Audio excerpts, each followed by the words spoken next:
Hagia Sophia, the eye of Istanbul and the rest of the world for 1700 years.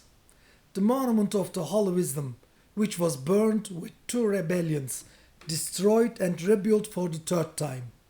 In this video, we will take a close look at Istanbul since the first time of Hagia Sophia. Let's start if you're ready. Our journey to Hagia Sophia's history is beginning now. Istanbul is the city of Bizas, Constantine, Mehmet II, the pearl of the Bosporus, connecting the two continents. Istanbul has had many names throughout. The city was founded by the Greek migrants in 670 BC, and Byzantium was put in honor of the king Bizas. Before that, two antique cities known around the city, Chalcedon and Semistra. The city later became an antique Greek city and is called Byzantium. Byzantium became a Roman imperial city in the 200 BC and is called Byzantium. It became an important province fully connected to the Roman Empire by the Roman Declaration of Independence by the Roman Emperor Septimus Severus. In 330, after the request of Emperor Constantine, the city became the capital of the Roman Empire. After the death of Emperor Constantine, the name of the city was changed to Constantinople, the meaning the city of Constantine. The capital of the Eastern Roman Empire, Constantinople, is the brightest and the richest city in the world in early medieval times. So that the armies of the Latin Empire, who set off for the Fourth Crusade, settled here when they arrived in Constantinople, and the city became the capital of Latin Imperial between 1204 and 1261. The city, which will later become the capital of the Byzantine Empire, was conquered by the Ottoman Empire in 1453 and became their capital city until 1922. Now, let us return to BC 330 and take a close look at the period of Emperor Constantine. The belief in Christianity is not yet the official religion of Rome, but the period of persecution for those who believe in it only with the Edict of Milan. With the Edict of Milan, Christianity gained legal status in the Roman Empire. Christianity, which emerged in the first half of the first century, spread for the first time outside of Jerusalem in Antakya. Those who believed in Jesus were given the name Christian in Antakya for the first time. St. Pierre is known as the first church of Christianity before it was divided into Catholic, Orthodox, and Protestant sects. It is threatened with death by the pagans. St. Pierre starts using the cave he found as a church. Sacred meetings and rituals are started to be held here. Similarly, prayers were held sacredly in the underground churches in Cappadocia region. Churches that were to be established with this decree would be in legal status. It was not easy for Emperor Constantine to adopt the Christian religion. After being emperor, he continued to use many pagan titles for 20 years and depicted himself as Apollo in his money. Constantine is organizing the Iznik Council, where Christian leaders met and decide which Christian faith is official. As a result of this council, the Iznik sect in Christianity emerges, which is agreed. Constantine decides to build a church on the temple of Artemis in the capital city. Unfortunately, Constantine's life is not enough to see the church complete. Constantine was the first Roman emperor to be baptized and became Christian. First, Constantius, the son of Constantine, opened Hagia Sophia in 360. The building is a traditional Latin architecture style basilica with a column, a wooden roof and an atrium in front of it. Even it's the first Hagia Sophia should have been an extraordinary structure. So the Christian religious rituals have now turned into a state ceremony with the participation of the emperor. In the first time of Emperor Theodosius in 380, Christianity became the official religion of the Roman Empire. Many Christian sects are declared unbelievers and their property is confiscated by the Roman state and paganism is completely banned. When Emperor Theodosius died in 404, his son Arcadius became emperor and marries the Empress Eudoxia. Eudoxia builds his own half-naked statue on a column and pedestal in the garden of the first Hagia Sophia.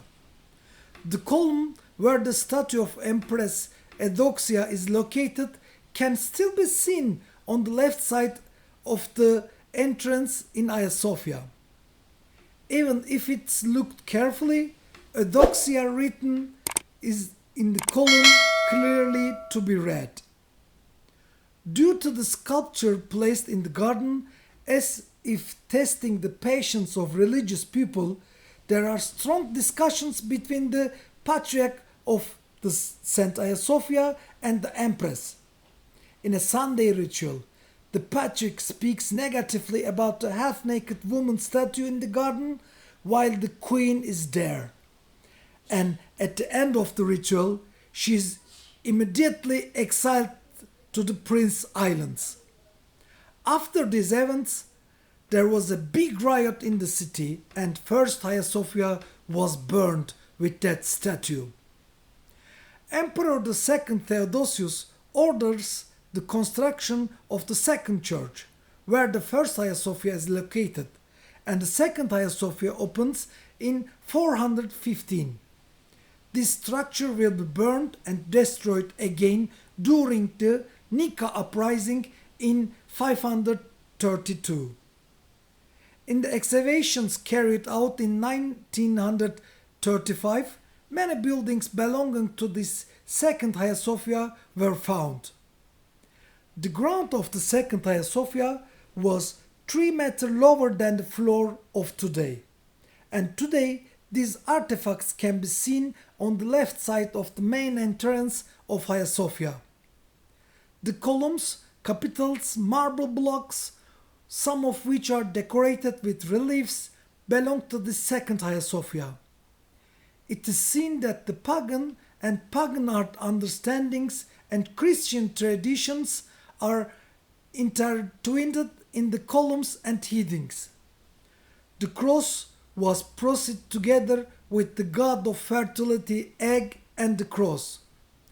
The lamp relief in the block adorning the building's front side were made to represent 12 apostles.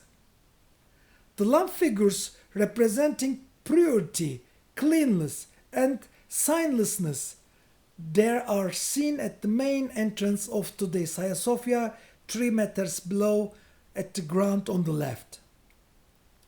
During the Nika uprising, Hagia Sophia was burnt again for the second time and it turns into ashes and becomes unusable. Emperor Justinianus started the construction of the third Hagia Sophia for the function of bringing the society together and solidarity. However, this instructs the emperor to be a very important work in terms of representing his power.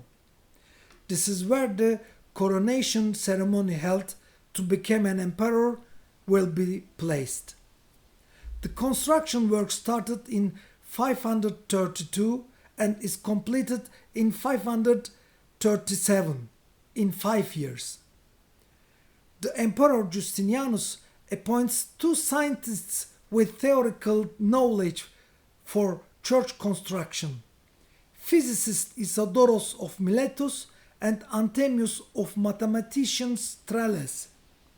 The roof of the previous two Hagia Sophias are made of wood, that is, conventional basilica structure.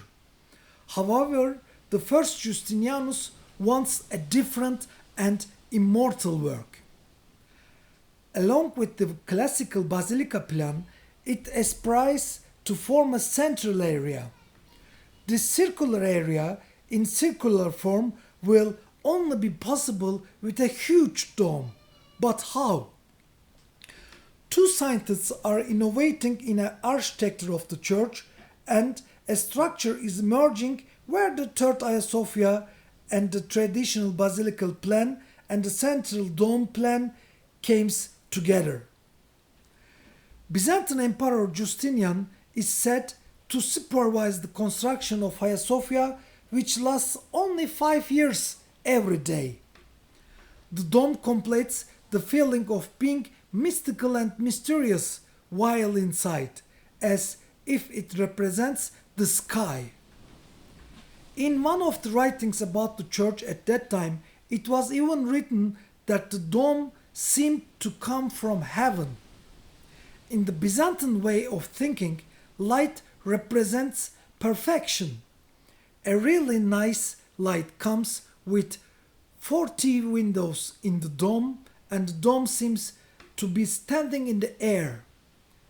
The abundant light is coming from these windows fills the space.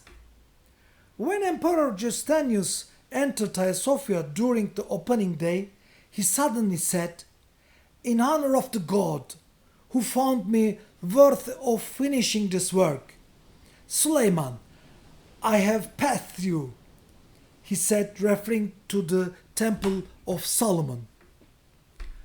Architects Isidoros and Anthemius achieve the mystery of placing a hemispherical dome on the square-shaped structure as follows. They meet the weight of the dome with triangular structures called pendants with force outwards and half dome on both sides. With this building form, it's being passed from antique Roman architecture to a new religion and a new architecture style. The change in the spiritual world also manifests itself in life. With this building, the Byzantine Empire is now the center of the new religion, and the Byzantine Emperor becomes the head of not only the political authority in the country, but also the religious structure. The emperor throws the patriarchs and the clergy in the church. In the Western Empire, while the Pope was the religious leader, in Eastern Rome the emperor had both powers, both as a political authority and as a religious leader. The Byzantine Empire is being terminated by the Ottoman Empire. That day, the Eastern Roman Empire is added to the dusty shelves of history. This city of Constantinople was the most precious treasure of the previous empires, and the most precious gem in this treasure was undoubtedly the Hagia Sophia church. Therefore, when Mehmet the Conqueror took over the city, one of the first things he did was turning this church into a mosque. Thus the precious treasure of the next empire continues to be used as a mosque.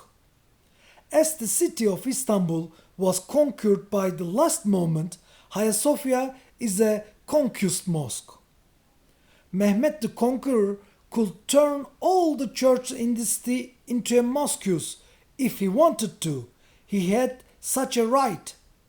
However, only the churches of Hagia Sophia and the Patriarchate have been converted into mosques, and the Pantocrator Monastery is being opened as a Ottoman Istanbul University complex. Mehmet the Conqueror is very surprised by the view he sees when he enters Hagia Sophia. No, it's no surprise. Not because of the looting that was free for 3 days because the city was captured by fighting. Because Hagia Sophia is converted into a mosque, it's not already applied to looting. However, for 2 centuries since the Latin invasion, Hagia Sophia finds that it's neglected and in ruins. In our coming videos, we will share the first words of the Mehmet the Conqueror when he entered Hagia Sophia and many mysterious secrets in this building. Please do not forget to subscribe to our channel by enjoying the videos. By opening the notification ring, you will be informed about the continuous videos. What was the most interesting information in this video? What do you think? Did you have the opportunity to visit Hagia Sophia? What did you feel while traveling? Thank you for sharing your feelings and thoughts. Thanks everybody for watching our video. Have a nice day.